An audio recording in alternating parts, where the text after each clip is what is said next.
night to forget for Real Madrid at the Estadio Alfredo Di Stéfano. Like the league defeat to Cádiz on Saturday, it's hard to find many positives from this team's performance. Real Madrid suffered a shock defeat to Shakhtar Donetsk in Group B of the Champions League on Wednesday night. A blistering first-half display from the away side gave Los Blancos an uphill battle to climb in the second half. Zidane brought on star forward Karim Benzema and Toni Kroos for some creative spark in the middle, but it wasn't to be on the night. Madrid have now suffered back-to-back defeats, with many players way off the mark going into El Clasico this weekend. Real Madrid Spain News Stats. Here's how the Real Madrid players rated against Shakhtar Donetsk. Courtois: no goalkeeper will ever be happy conceding 3 goals, but Courtois made some exceptional stops on the night. The Belgian made 2-1 saves to deny Shakhtar either side of the break. At 3-1 down, he denied Marlos a clear chance, and at 4-1 it would have been game over. Could have done better in gifting the ball to Varane, which led to the French defender putting it into his own net for 2-0.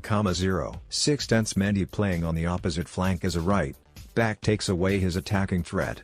At times he failed to make the right pass, being on his weaker side, and put a couple of balls into touch. He also suffered badly from the threat and pace of goal scorer Solomon. For Shakhtar's second goal, he let Kornienko slip through him, which led to Varane scoring an own goal. 6th Militao stepped in for Sergio Ramos on the night, a big ask for the young defender. Stopped certain Shakhtar play in behind, showing good positional sense, and worked at creating play, coming out with the ball into the Shakhtar half. At 0-3, himself and Varane were nowhere to be seen, and Solomon took advantage. 6th Varane: a night to forget for the Frenchman, continuing from where he left off on that horrible Champions League night in Manchester. He gave Kornienko all the time in the world, which led to the visitors taking the lead. The second goal of the night came from his own goal, not helped by Courtois' terrible clearance.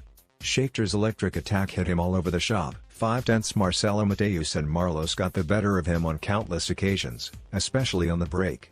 Did not offer his usual attacking threat. In the second half he played much higher, but without being decisive in the final third.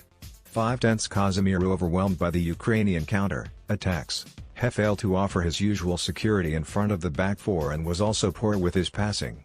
Much better in the second half, helped by the general improvement of the team, and extra pace and movement coming off the bench to stretch the game. 6th Valverde played through the middle in the first half and was almost non-existent.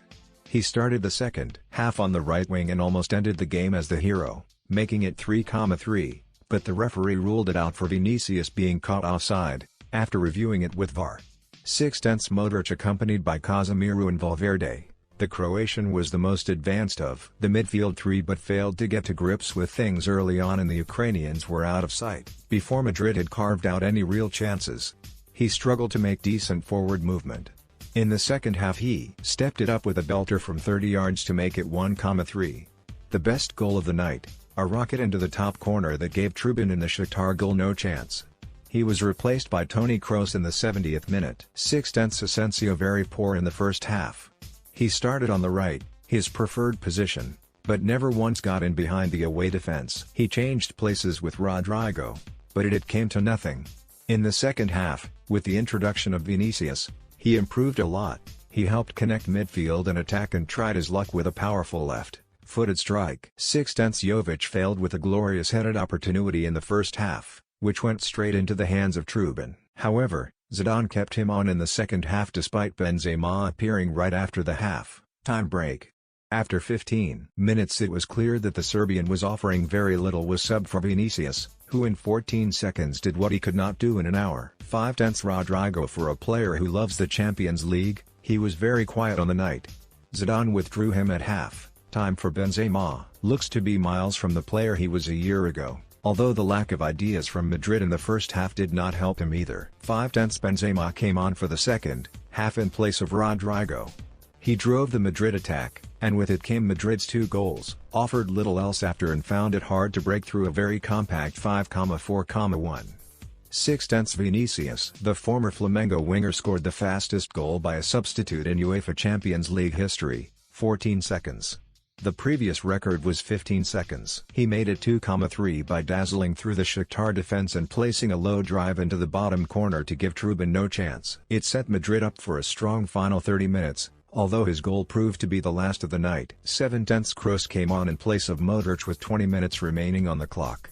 He gave fluidity to Madrid, who were keen to equalize for 3,3, but it was not enough to unlock the tight back 5.5.